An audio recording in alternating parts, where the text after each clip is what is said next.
Hey guys, so just back out in the garden at my little chill out bit to do a little quick vlog. I will try and keep it under the 5 minutes this time. I always say quick and it ends up going not so quick, but I have a weekly test to put in this one at the end, so I'll try and keep it short and sweet. So it's my birthday today. I'm not sure about revealing what age I am yet. It's my birthday today. I am a year older than I was yesterday. And as you all know, I'm also a mummy now as well. So, and I got this little. I knew my baby was going to be born before my birthday, shortly before. It was meant to be the end of August originally, but he came a little bit closer to my birthday than we originally thought. So I got him this little vest that says, I'll put in a picture of it. It's like, "Happy birthday, mummy. I'm the best present ever." And he is. I got some lovely pictures taken with him earlier. Well, shortly actually, just now before I come out, because I can never stick to schedule. So he's asleep now. So, but yeah. In terms of my baby coming into the world, it didn't quite go as I planned. I planned to have him the way a lady's supposed, well, the way a lady's traditionally has a baby, you know, without being too gross about it.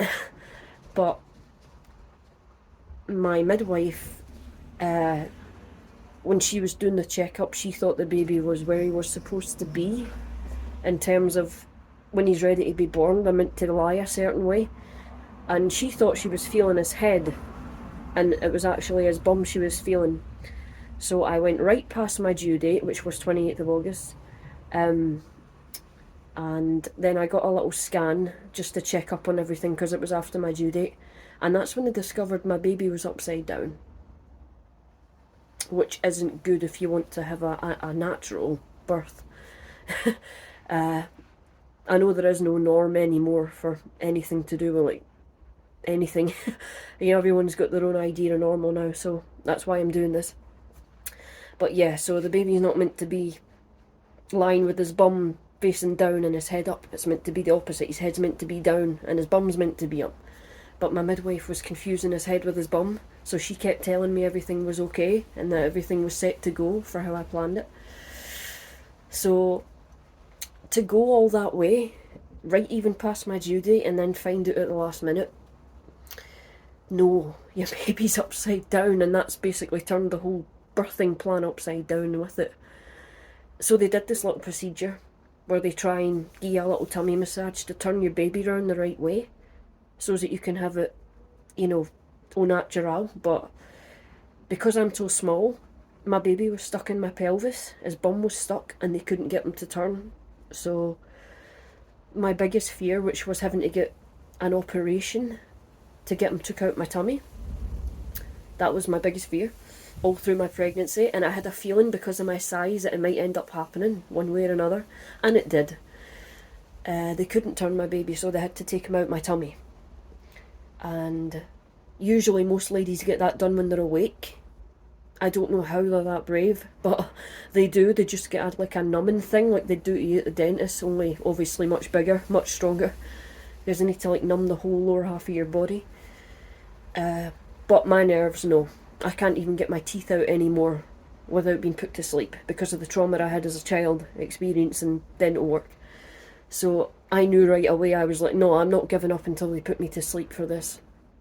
And obviously they were a wee bit hesitant at first because they don't like to put you to sleep for that, for a major operation.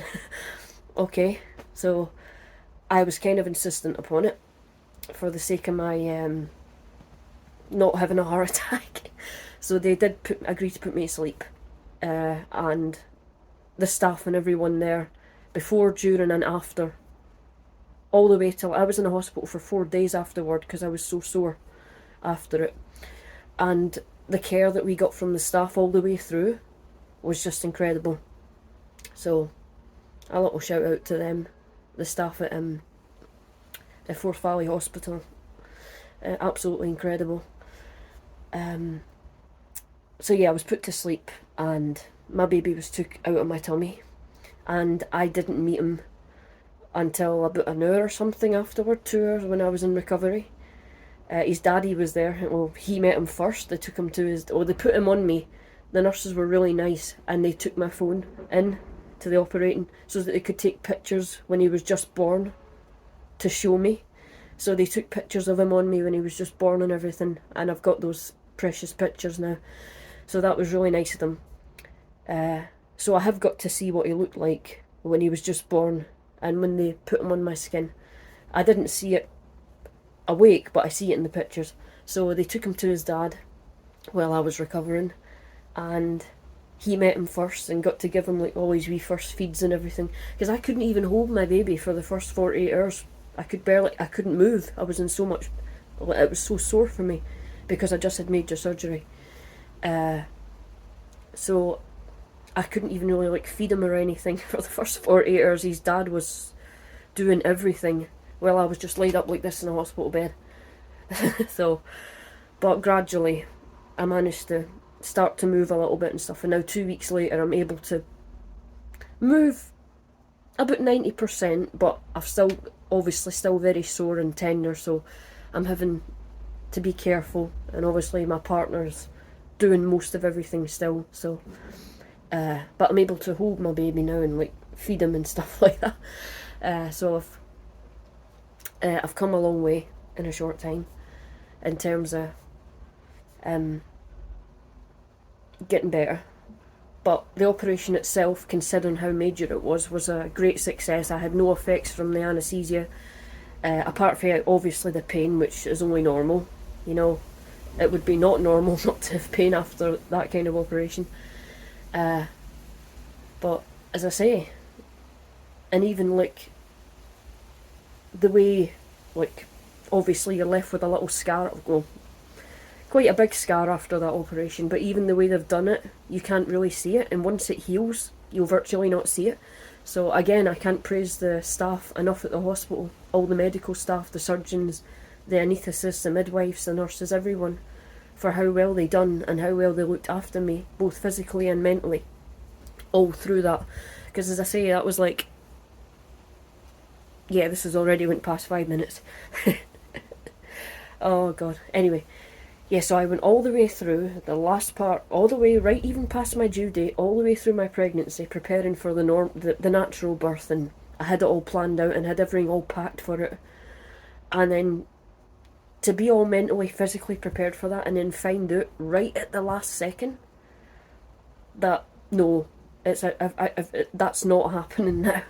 Your worst fear is happening. That was quite a lot to take in like 24 hours. That was quite a lot to take in, but I did it, and I'm here, and the baby's here, and we're both healthy and happy and fine, and that's all that matters at the end of the day.